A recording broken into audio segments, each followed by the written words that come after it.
ഇന്ത്യയുടെ water bomb പൊട്ടുമോ? പല കോണുകളിൽ നിന്നും ചോദ്യങ്ങൾ ഉയരുകയാണ്. പാകിസ്ഥാനിലാകട്ടെ കർഷകർ വെള്ളം കിട്ടാതെ വലയുകയാണ്.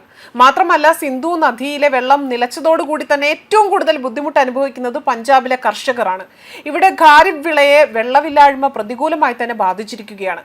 വെള്ളത്തിന്റെ 50% മാത്രമാണ് ഇവിടെ കിട്ടുന്നത്. എന്നാൽ കൃഷി ആവശ്യത്തിനായ വെള്ളം ഇതിലൂടെ ലഭ്യമാകുന്നില്ല എന്നതാണ് മറ്റൊരു വാസ്തവം. വെള്ളം ചുമപ്പ് രേഖയാണ് എന്ന് അലറി വിളിച്ച അസീം മുനീർ പോലും പ്രശ്നപരിഹാരത്തിന് തുനിയുന്നില്ല എന്നതാണ്. അല്ലെങ്കിൽ ഇന്ത്യയോട് നല്ല രീതിയിൽ പോകാമെന്ന മനോഭാവം ഇവർക്കില്ല.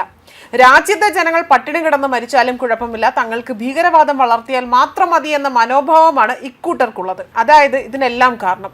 അതേസമയം പാകിസ്ഥാനിലെ പഞ്ചാബിൽ കർഷകർ അസ്വസ്ഥരാണ്. ഇതോടുകൂടി തന്നെ പാകിസ്ഥാൻ സർക്കാരിനെ കൂടുതൽ സമ്മർദ്ദത്തിലേക്കാക്കുകയാണ്. ചെനാബ് നദിക്ക് കുറുകെ ഇന്ത്യയിലുള്ള സലാം അണക്കെട്ടിന്റെ എല്ലാ ഗേറ്റുകളും അടച്ചിരിക്കുകയാണ്.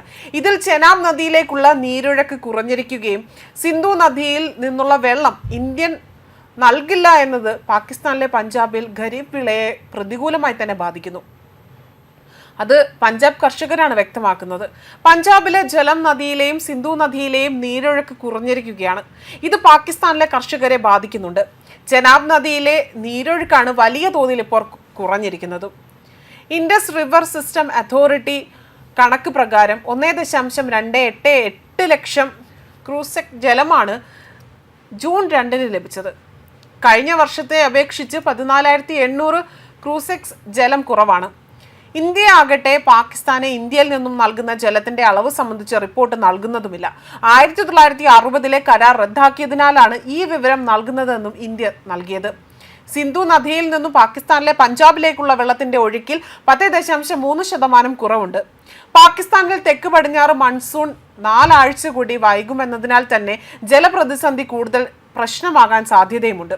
പാകിസ്ഥാനിലെ പഞ്ചാബിൽ വെള്ളം കുറയുന്നതിനാൽ തന്നെ ഖരീഫ് വിളയെ അത് കാര്യമായി തന്നെ ബാധിക്കുന്നതും കരുതപ്പെടുകയാണ്. വെള്ളമില്ലാത്തതും ചൂട് കൂടുന്നതും കാരണം അവിടെ എല്ലായിടത്തും വിളകൾക്കുള്ള ജലസേചനം നടക്കുന്നതുമില്ല. ചെനാബ് നദിയിൽ വെള്ളം കുറയുന്നതിനാൽ തന്നെ പഞ്ചാബിലെ റാബി വിളയെ അത് വലിയ രീതിയിൽ ബാധിക്കുമെന്നും ഇൻഡസ് റിവർ സിസ്റ്റം അതോറിറ്റി വ്യക്തമാക്കുന്നുണ്ട്. ചെനാബ് നദിക്ക് കുറുകെ ഇന്ത്യയിലുള്ള സലാം അണക്കെട്ടിലെ മുഴുവൻ ഗേറ്റുകളും അടച്ചിരിക്കുകയാണ്. ഇതാണ് നീരൊഴുക്കിന് കാരണമായി പറയുന്നതും അത് കുറയാൻ കാരണമായി പറയുന്നത്. അതുപോലെ തന്നെ സിന്ധു നദിയിലെ ജലം ഇന്ത്യ തടയുന്നതിനാൽ തന്നെ ടർബേല, മംഗ്ല അണക്കെട്ടുകളിൽ വെള്ളം കുറയുന്ന സാഹചര്യവും നിലനിൽക്കുകയാണ്. ജലം നദിയിലെ മംഗ്ല അണക്കെട്ടിൽ 50% മാത്രമാണ് ജലമെന്ന് ഇന്ത്യ TV റിപ്പോർട്ട് ചെയ്തിരുന്നു. അതുപോലെ സിന്ധു നദിയിലെ ടർബേല അണക്കെട്ടുകളിലും 50% മാത്രമാണ് ജലമുള്ളത്. 1960 കരാർ പ്രകാരം 6 നദികളാണ് ഇതിലൂടെ വിഭജിച്ചത്. ഇത് പ്രകാരം സിന്ധു ജലം, ചെനാബ് നദികളിലെ വെള്ളം പാകിസ്ഥാനും പാകിസ്ഥാനിൽ നിന്നൊഴുകുന്ന രവി, ബിയാസ്, സത്ലജ് നദികളിൽ നിന്നുള്ള ജലം ഇന്ത്യക്കും നൽകാമെന്നതായിരുന്നു കരാറിൽ വ്യക്തമാക്കിയത്. ചെനാബ് നദിക്ക് കുറുകെ ഇന്ത്യയിലുള്ള സലാം അണക്കെട്ടിന്റെ എല്ലാ ഗേറ്റുകളും അടച്ചിരിക്കുകയാണ്. ഇതിനാൽ തന്നെ ഇപ്പോൾ ചെനാബ് നദിയിലേക്കുള്ള നീരൊഴുക്ക് വലിയ തോതിലാണ് കുറഞ്ഞിരിക്കുന്നത്. ന്യൂസ് ഡെസ്ക് കർമ്മ ന്യൂസ്.